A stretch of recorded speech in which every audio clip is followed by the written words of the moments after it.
Hello and welcome to Agents of Nonprofit. My name is Alexander Lapa, and I'm here to speak with everyday superheroes helping nonprofits.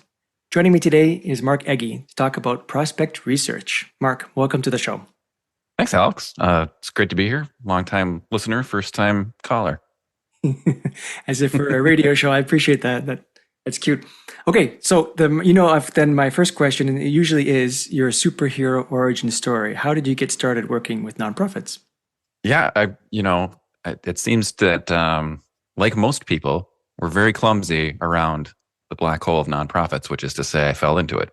Um, I was working in a graduate program in music. I was, had finished all of my coursework and was working on my thesis and ended up needing a job. And so eventually found my way to the Indiana University Foundation in Bloomington, Indiana, where I joined their research department. And so it was just something that I hadn't planned on doing, but once I started doing that work, I was going, "Oh, this is kind of nice, and I can actually get paid for something that I'm not so bad at," and and it's not a slog or incredibly ridiculously competitive like the music space was that I was looking at.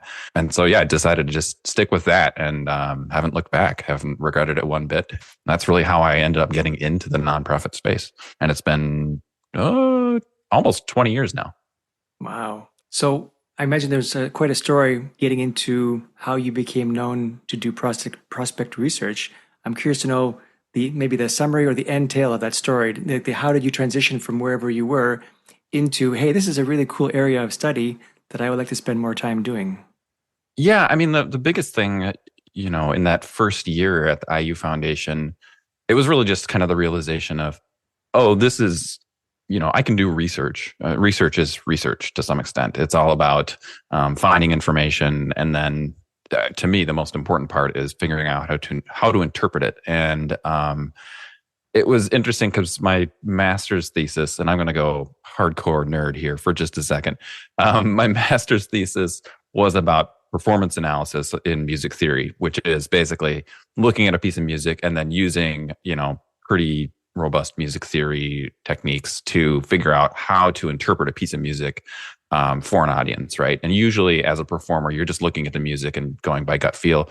This My thesis was focused on a methodology that would look for certain types of patterns, and it was dealing with modern and contemporary music, which didn't usually have patterns, but this was a way to impose a framework on it, right? But the big thing for me was, that translation of here's how we take all these little notes on a page and create a story with them, create a narrative, create something that is a bit more accessible for people. And I kind of thought about it in terms of, the translation to research was, as a researcher, my job was to find information on an individual and piece all that together and make sense of it, figure out what the story is, or what is, what's the tune here, what's the harmony, all that, and then interpreting that so that a fundraiser can understand that and work with it. So there was sort of this, oh, this is really what I have been doing, what I can keep doing this sort of thing, and I'm good at it. And so um, that was sort of the decision point in there. But at my path professionally from there was then I ended up at Carleton College in Northfield, Minnesota.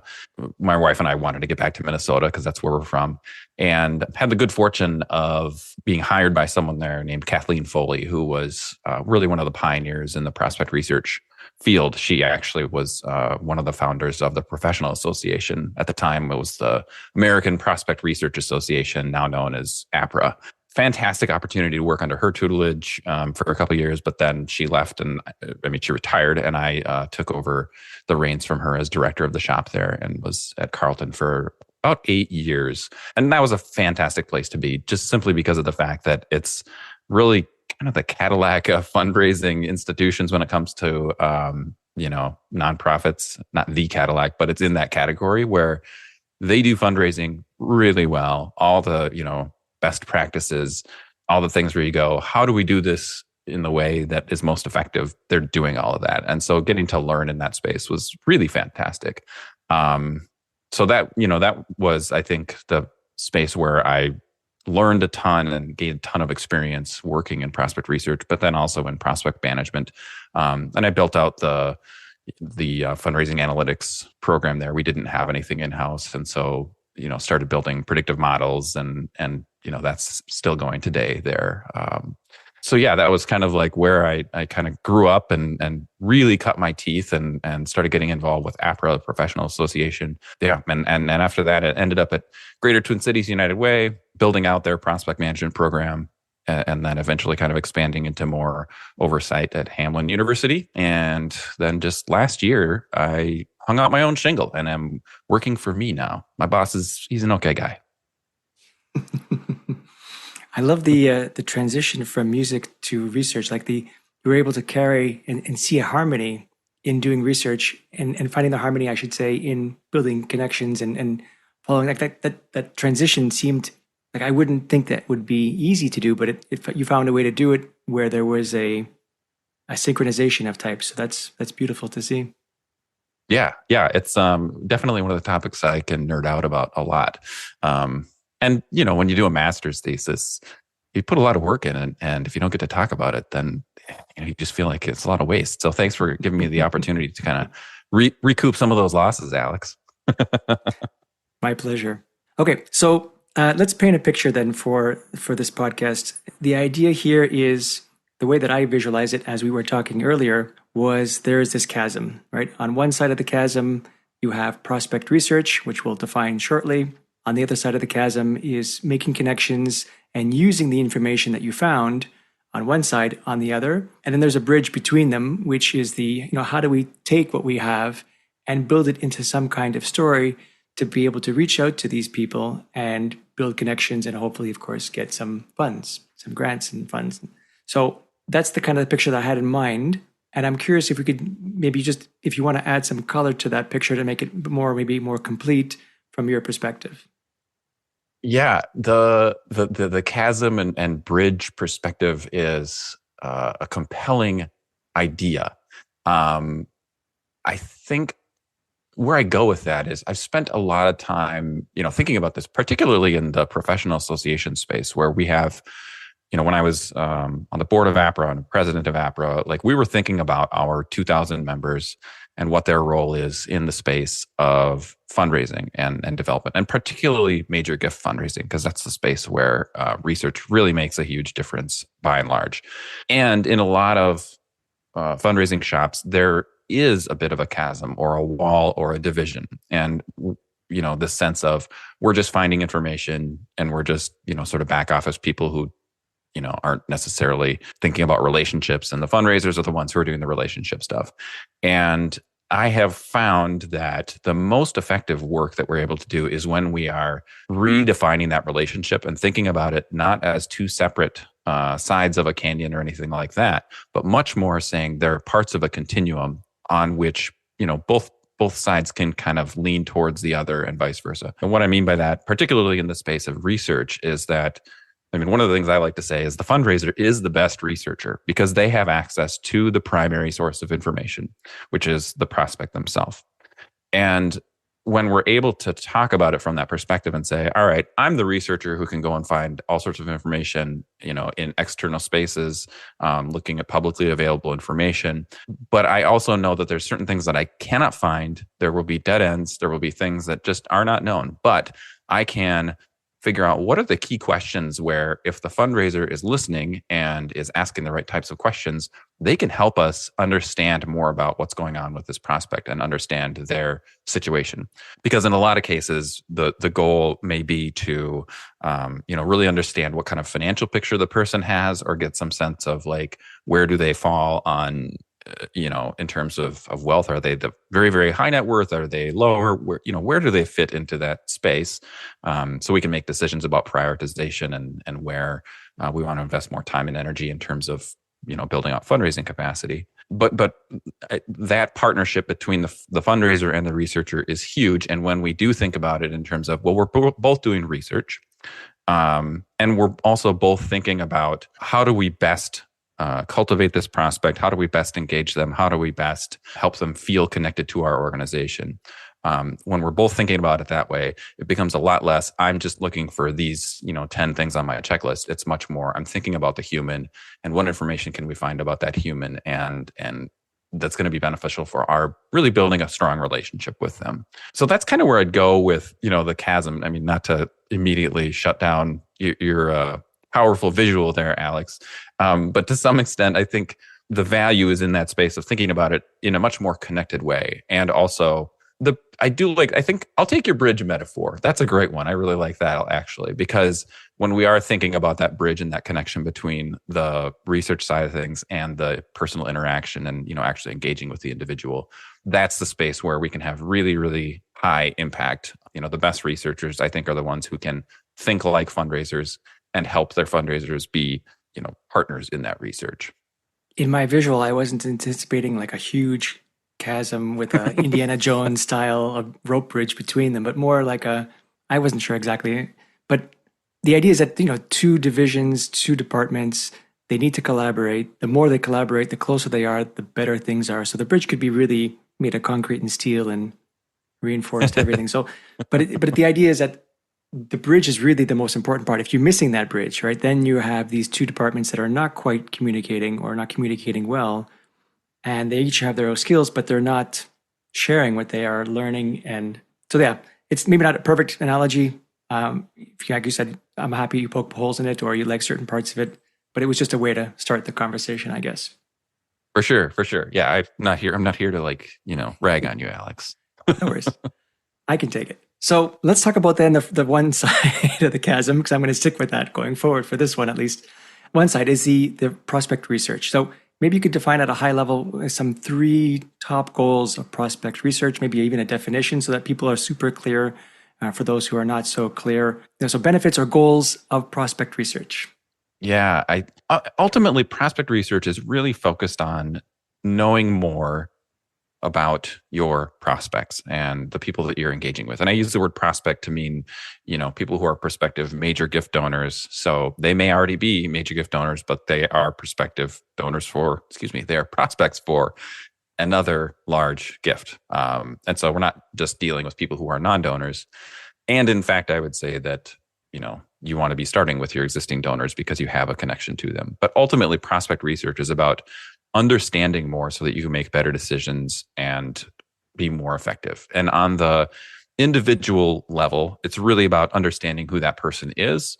What does their financial situation look like? How, can we piece together an understanding of how they think about philanthropy and how they have been philanthropists or not, understanding where they're coming from, getting a sense of what's important to them. Those are all, some of the goals in that space of prospect research. And it varies depending on where you are in the process with them. So to my mind, most of the time, if you have someone that they've been giving to your organization, but it's been at a very low level, the first question is really around, is this someone that you want to be focusing your major gift officer's time and energy on, right? So, when you have a major gift officer, they are the only person, well, not the only person, but they're the person who is charged with talking to the donor, cultivating that relationship, and asking for a large gift. We have to be really careful about how we're using their time. And that's one of the values of prospect research, is being able to, make a smart decision about how you're going to use that time. So the first question for me is always, is this person wealthy? Are they capable of giving at the level that warrants attention from a major gift officer? And if the answer is yes, great, go see them. As we move further along in the cultivation process, we might dig in further and understand more about, what does this person's career path look like? How, can we get a sense of who they are and what types of constraints they had? And again, the fundraiser may be in a position to ask these specific questions or find out those things. But if we can piece help fill in the details with research, that's valuable. So, all the way through the process, there's opportunities for research to happen. But in a bigger, more macro sense, there's also the space of, getting into things like wealth screenings and looking at, broader, big picture sets of data and understanding, okay, where are the pockets of people or where are the groups of people, either based on certain indicators or, actual predictive models that you've built. How do you identify the groups of people that are going to be the most valuable to look at? That's the, sort of the bigger picture prospect research, which is, sometimes kind of falls into the analytics space.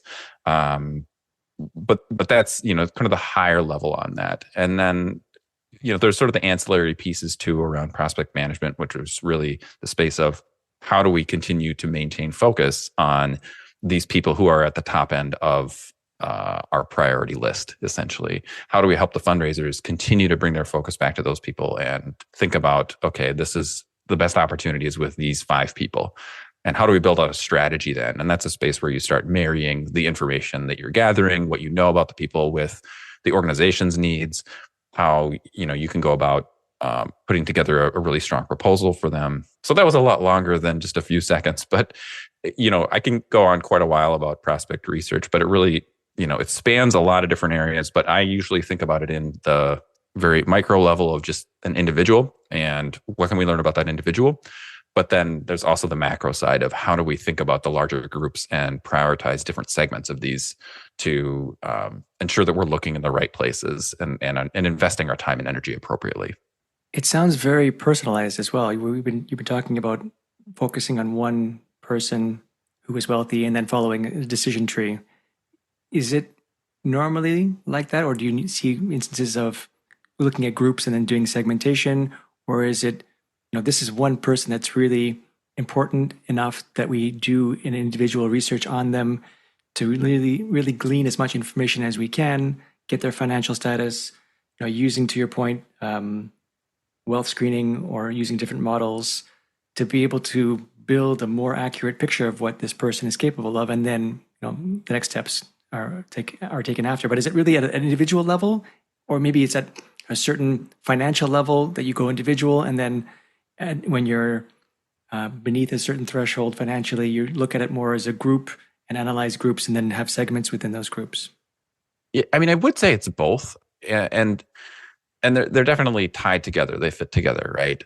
Particularly if I'm thinking about helping to determine the size for a comprehensive campaign or a capital campaign, something like that. There, we're really looking in the aggregate, and we're trying to say how many people do we have at these different levels, and so we're looking in bigger chunks like that, and doing some of the math to say, all right, it looks like we've got 15 people who are capable of giving $1 million or more.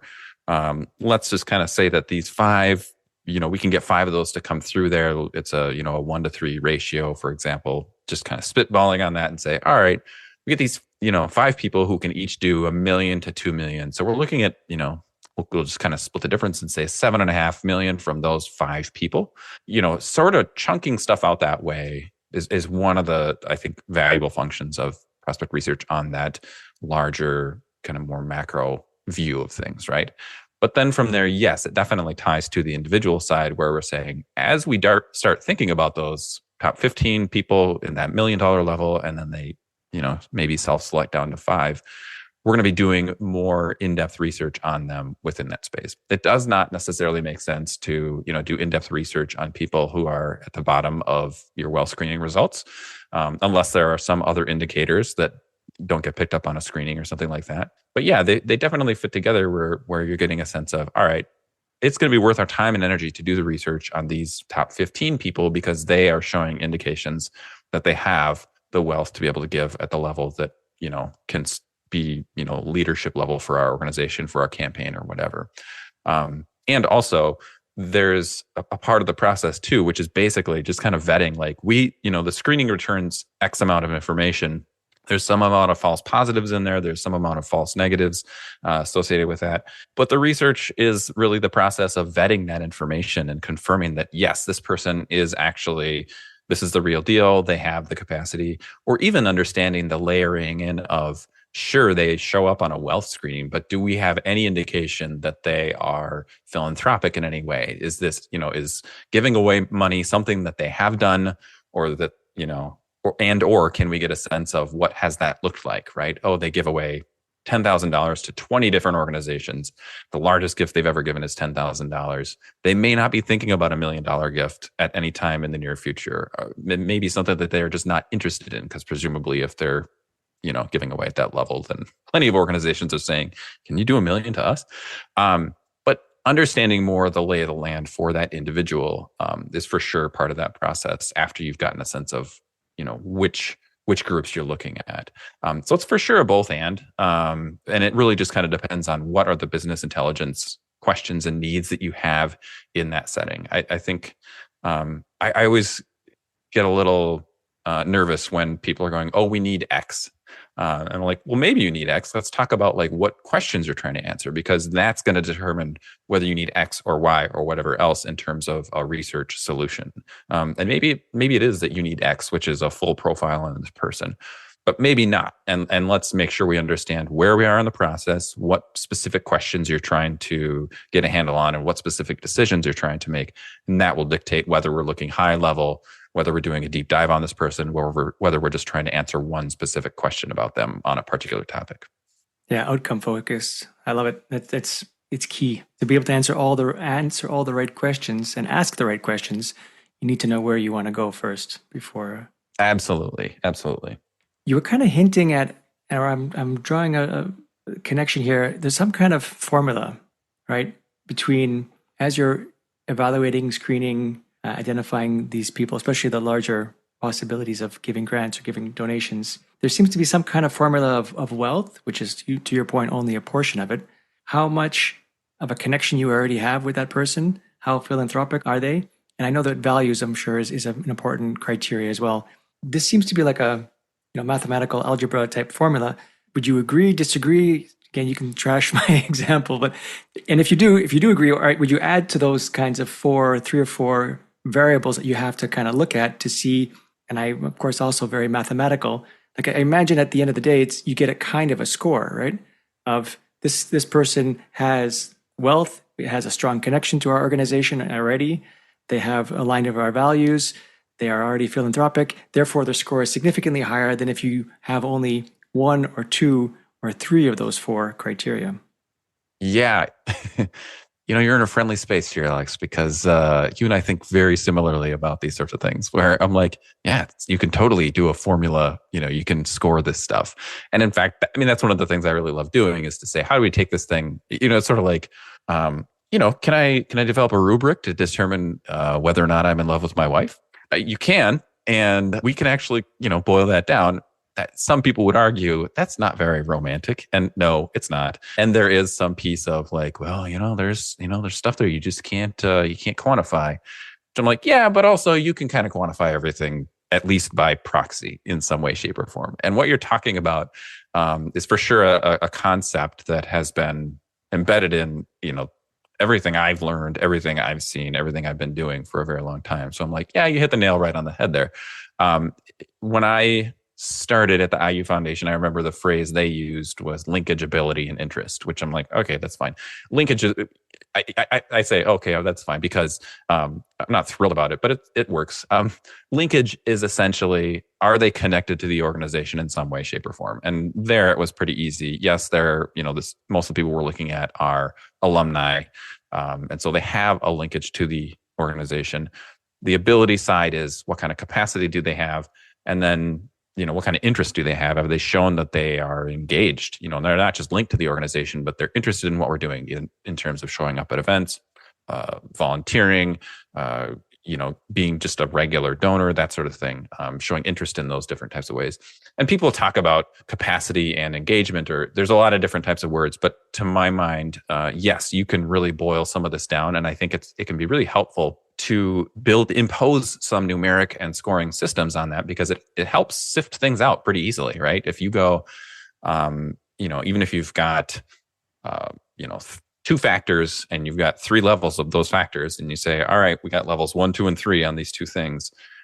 If as soon as you start breaking people into, this 3x3 grid, and you've got people who are in the upper right-hand corner, which is a 3 on one factor and a 3 on the other factor, you have immediately simplified your focus, or narrowed your focus and simplified the decision making to say, well, let's just look at the people in this one box, right? So for sure, that's a technique that is very valuable. I think in a lot of cases, when you think about people who are operating by gut feel, they're in the space where they're just kind of like, evaluating that intuitively, but that's not necessarily very scalable. So when you say, well, let's look at this and say, here's a proxy for interest, here's a proxy for capacity, here's a proxy for whatever, and these are the data points that we have, you can build out scoring to, get people segmented out in that way, which is another fantastic way to be, breaking people down and saying how many people do we have who have high capacity and also are very interested in us? How many people do we have that, have high capacity but haven't shown interest, and we might be able to move them along? For sure. I think the other thing with that too is always fascinating to me is fundraisers. I've been a fundraiser, so I can speak ill of this group because I've been one of them. No, I'm just kidding. I'm not going to trash. But I think in a lot of cases, when you're dealing with people a lot of the time, when you're in those face-to-face spaces, you're much more relationship oriented, relationally oriented, and you are operating from an intuitive and gut feel space, which is really valuable because you can get very good and having a very highly tuned and well-tuned intuition. The problem is that sometimes your intuitions may be wrong. And this is just part of being a human, is that we develop biases that we may or may not be aware of. And I love the analytics side of it, where particularly with predictive modeling, for example, you can statistically test to see if this one hypothesis that you have about, what determines or what the sort of indicators of engagement are, or indicators of likelihood of making a particular type of gift. You can do a regression analysis and figure out, yeah, these things are statistically significant in terms of relating to this particular gift behavior, which is that's one of the pieces that's really fun to me, is to be able to say, people keep saying this one thing about this is what a good prospect is. And how true is that? Can we look at that from sort of a mathematical perspective and say, yeah, that's actually very true, or it's true in these types of circumstances, or, where's that coming from? And actually, more often than not, what happens is people will have a conclusion or a judgment or something that is accurate, but it's not necessarily universally accurate. So it's, one of the things that I would hear sometimes at one institution I was at was, oh, people without kids give more.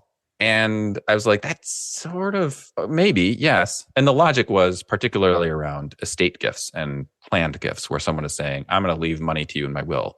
Well, if you don't have kids, of course, you're going to be able to leave more. And also it makes that plan giving conversation easier, because if you say, have you thought about including us in your estate plans?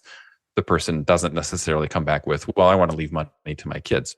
But from that particular perspective of that conversation, for sure, that is true. It is easier to have those conversations with those people. But when we looked at the actual numbers of overall, no, there was no difference between people who had children and those that did not in terms of how much they gave. But within a particular slice, it was like, oh, this is true. And so it's really fun to look at, it has been fun for me to look at, how do we take these hypotheses and sort of test them and understand where the truth really is in that? And then to use that in some of our decision making, in some of our analysis, in some of our prioritization, and say, yes, this particular insight is valid, and it's valuable, and we can use that, and it does work. I always get a little scared or nervous about, oh, we're going to look at X because this is the thing. And I'm like, well, that might be a thing, that may be a predictor, that may be an indicator, and great. But also let's expand our thinking on that and say, well, what can the data tell us about like how valid that is, and when is that valid, essentially? But all that is to say, yeah, we can take this and systematize some of this. And that's one of the things that I think is really fun about, the space that I'm in. I think a lot of prospect researchers and data people like myself, we understand the fundraising side, we understand the humans, and we can also say, well, let's put some rigor on this and find ways to think about, take this intuition type concept and apply it in a really big way so that we can sift out people and make better decisions about everyone that we're dealing with. We speak the same language, because I get giddy like a little schoolgirl whenever I find something that subverts my expectations. When I think of, Yeah. first impressions, this makes total sense, let's do that. And then you realize after doing some data research or analytics or deeper research that you're completely wrong. And I actually enjoy that. It's cool to have, especially I take it from more of a psychological perspective of saying, okay, your first thought usually is not your best thought, even though it might sound logical at the first glance. But I love the fact that when you're proven to be wrong, or at least need a lot of refinement, I'm actually excited about that. I enjoy the satisfaction of being wrong in those situations. It's so fun. I mean, like, it's such a strange thing to say. It's like, man, I love being Totally. wrong. But Totally. there is that piece of like, oh, there's something here that I didn't know. And what is that? And how do I understand that better? So it's for sure a really fun place to be. And it does require, like, I really got to let go of my ego a lot of the time and go, no, you're wrong. And that's okay. But let's find out what part of that was right. Because something in there probably was. And what were you seeing that was informing that initial hypothesis? And the other thing in this space too that is really fun is if I can take someone else's hypothesis and then use that to sell my solution or whatever back to them, right? So they're going, I put a lot of stock in this thing. And I'm like, I will find the truth in that thing and then use it to say, look at this great idea you had. Now we've got this scoring system that incorporates your thoughts, big deal fundraiser, whoever. That's always fun too. So I don't have to tell them that they're wrong or anything, but I'll find the truth in what they're doing. And then I'll use it to get them to buy into it. Yeah, I mean, these are all the things around, data and insights and all that, yes, giddy like a schoolgirl is a great explanation or a great descriptor. And going back to your earlier point about relationships, I'm the same way where I try to quantify and qualify too much. And it's great in the business world. It's great, in the career, but not so great when trying to build a strong relationship because people don't like quantifying everything. But there is a book, and maybe you've read it. It's called How to Measure Anything, Finding the Value of Intangibles in Business by Douglas W. Hubbard. And that's a brilliant book because I literally got that book for Christmas. Well, there you go. Because you can pretty much measure anything. Yes, there's going to be a degree of accuracy and there's going to be a range, but you can pretty much measure anything, even things that you don't think you can measure. To your point, there are proxies or other mechanisms to be able to do that. And it allows you to, the minute you quantify things, I don't know, to me, by being more of a numbers person, I find you can just do more with it versus if it's just colors, sure, it's beautiful to look at, but I can't build something from colors. I can build something from numbers though. Well, I mean, have you tried paint by numbers? Well, there you go. Yeah. And you we found the bridge, Alex. You can do it. We can assign. It's amazing. I'm sure you can also assign numbers to colors, but it still has to be translated to a number to be able to do something with it by itself. If you just have colors, then yeah. It might be, but that's, I mean, when you look at like generative AI in terms of like image generation, it's taking everything as a number and saying, okay, statistically speaking, what's let's look at the next pixel out. What color is that going to be, right? It does not see a face when it's generating a face. It's going like, okay, I've looked at a billion of these types of images. I've got this pixel here. Generally speaking, what's the next one out here, right? And it is doing that paint by number thing from a really high level, random, calculated level. So I'm like, we're not that far from it. As terrifying as that might be, but yeah, and that's a space where I go back and forth because I'm kind of like, it seems too glib to say that, oh no, we really can, everything can be reduced down to models because or to numbers, and that sort of that side of things. There's a magic space in there somewhere that I'm not willing to give up, and call me crazy, but it's but we're very, I mean, there's a lot where I'm like, yeah, I think we're a lot closer to it than we think, and can lean into that in certain types of ways. My concern is getting fooled by that and thinking that, oh, okay, these are the same things, like this image that was generated or whatever is beautiful, it's amazing, and therefore it's well inspired and there's some magic to it. I'm like, no, it's just a big algorithm that like threw a bunch of stuff together and I happen to like it. But I digress. That's opening up a whole Pandora's box that I want to get into regarding AI. But before we get there, there was a point you made rather about a gut feeling, and I know I read in one of the research materials you sent to me to help me prepare for this is a cute story about one fundraiser who had a gut feeling about a prospect. And I was wondering if you could just summarize and make sure the punchline is there for that story, because I think it's a beautiful story that needs to be shared. Yeah, that you call it a beautiful story. I lived it. It was a little painful.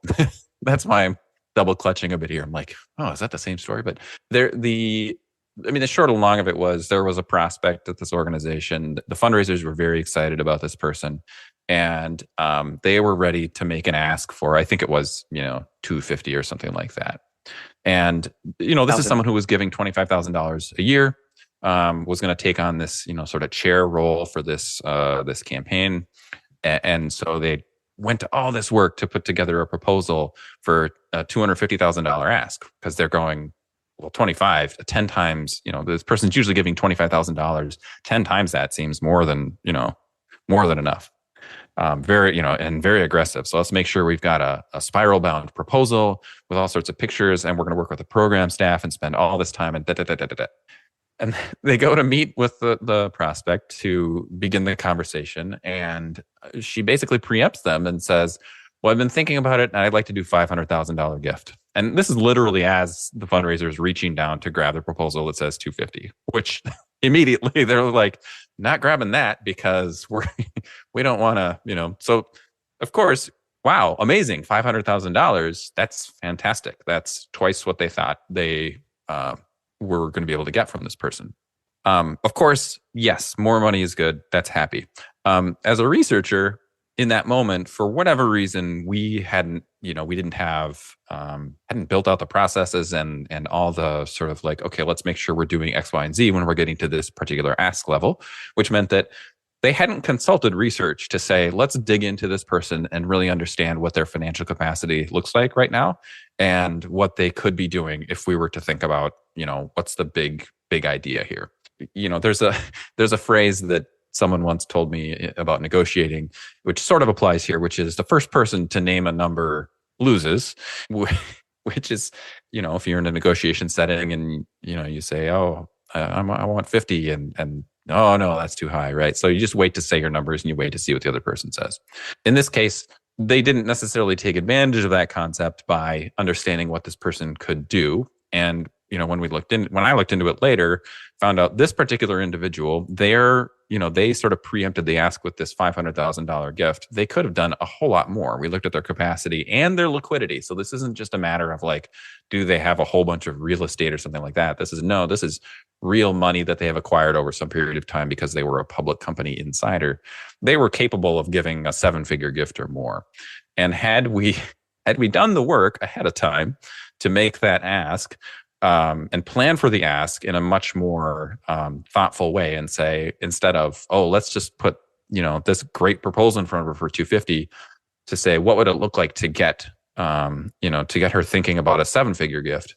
We would have ended up with, 4 times what we were initially thinking, twice what she offered in that space. So it was, it was a very painful moment of, on the one hand, I'm going, I really want to celebrate with you all because this is great. More money is good. It's good for the mission, all that. And yet, knowing that we really missed an opportunity here, it was, I was the sad guy in the corner, having a hard time cheering on everyone. Did my best, put on a brave face, cracked some jokes. It was fine. But that was a moment for me that I was like, oh, it is so important for us to do our homework. It is so important for us to be very planful about these high-level asks. And in fact, part of the issue there that I think was, one of the reasons that happened was that, I was leading the research shop at that time. And it was like, oh, I clearly haven't built the relationships with the fundraisers that I thought that I had. Because had we, really built that and were we really in a good place with that, we would have had a lot more conversation before about that particular ask. And so it was a real lesson for me in that space as well. But it was definitely, it was interesting because it's when you're doing well and things are going okay, that's fine. But also, how are you making sure that you're looking for more opportunity? How are you making sure that you're thinking about the biggest possible whatever? And, this is one of the things I love about working with visionary leaders is they're saying, if we had $10 million, we're only raising 500,000 a year, but what if we had 10 million, we could do X. Well, now we've got a compelling vision to talk to a donor about and to, work with them on and to potentially inspire their highest level giving. And that's great as a researcher because then I can go, yeah, this person is capable of doing $2 million here for this particular thing. And we have the idea that fits with that may motivate them. So yeah, it was definitely a situation where, good outcome. I wanted to be really happy, but it for sure underscored for me the importance of doing our homework ahead of time and making sure that we understand what's really going on there. Because we definitely left at least $500,000 on the table, if not more. I stand by my decision. It's a fantastic, awesome story, even if it is a bittersweet one.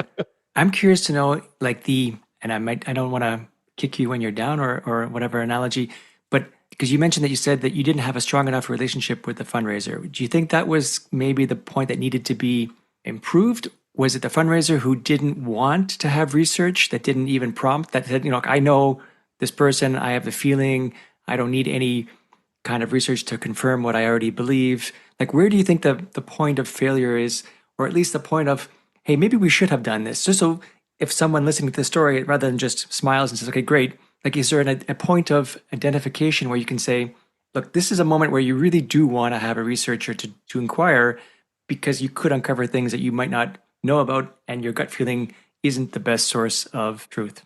Yeah, I mean, there's a few places to go with that. I think when in this case, this was within an in-house shop, and so we had the ongoing relationship and prospect research and prospect management in a really formalized, well-established, and robust um, arrangement was relatively new to the organization, and I think so they just weren't used to leveraging that and really leaning into that. And the fault on my side was really in the space of assuming that they had bought in and were on board with it much more than they actually were.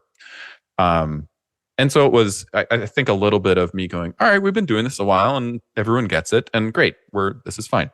But without like ensuring that it's undeniable, right? To some extent, if someone had said, do you know absolutely 100% for sure that, any solicitation of six figures or more is being sort of pre-vetted through research. If someone had pointedly asked me that question, I probably would have paused and said, oh, no, I should work on that. And this example really underscored that. And so to some extent, it's about, the understanding of like, do the people I'm working with really understand what's going on here, really understand what's at stake, what the, potential losses are.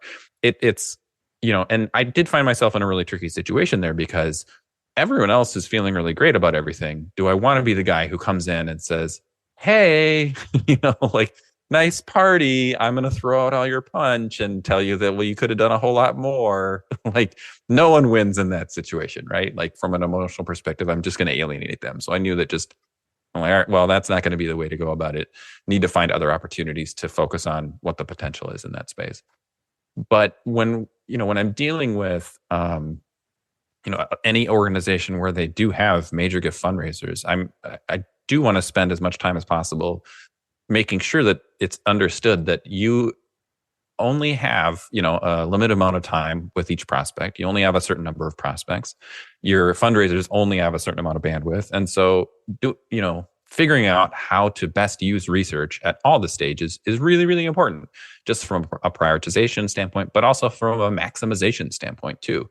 And so a lot of it is about being able to put forward those sort of examples to say, if we limit our thinking to whatever the person has done versus what they could do, we're not going to be able to do as much for the organization as we could. And it does take a skilled fundraiser to be able to bring the conversation along with the prospect to help them aim high and bigger in that level. But I think that's one of the spaces that can be really exciting too, is when we're talking about individual prospect strategies and saying, what do we know about them? What do we understand about them? How has the conversation gone so far? And instead of saying, how much can we get out of them, to say they're capable of giving $2.5 million.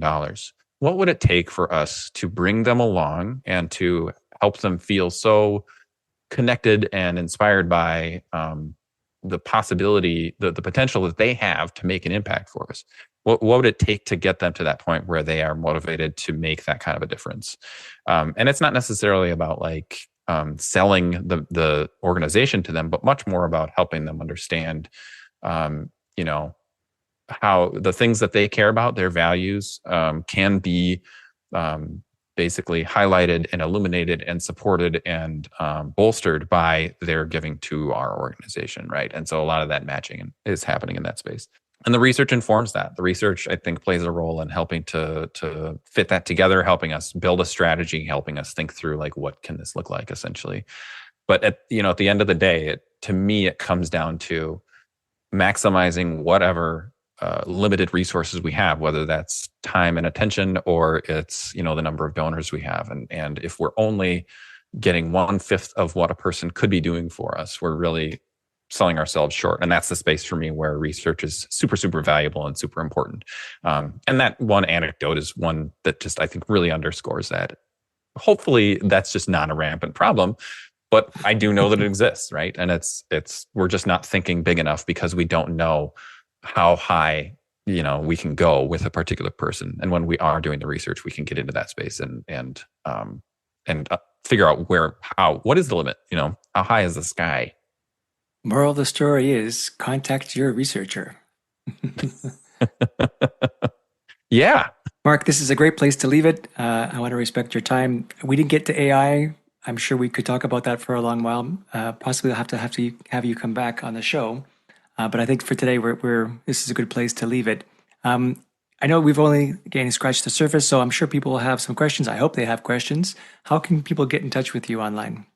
Yeah, I'm on LinkedIn, and chances are good that if someone is working in the nonprofit or fundraising space and they look for Mark Egge, I'm the one you're going to find. There is another Mark Egge working in the data and analytics space. He's somewhere else, not the real deal, but just I'm on LinkedIn. You can find me there. My firm's name is Itasca Partners. I do have a website, www.itascapartners.com, and Itasca is spelled Itasca. Yeah, and those are the places, the best places to reach me. And yeah, happy to answer questions, and I could talk forever about this. So I'm so thrilled to have had the chance to chat with you, Alex, and I have many, many thoughts about AI too. So whenever you want part two, I'm down for it. It's been a pleasure, Mark. Thank you so much, and thank you for all this work that you do. Thank you, Alex. All right, that's it for today. I'm Alexander Lapa, and I hope you join me again in the next Agents of Nonprofit.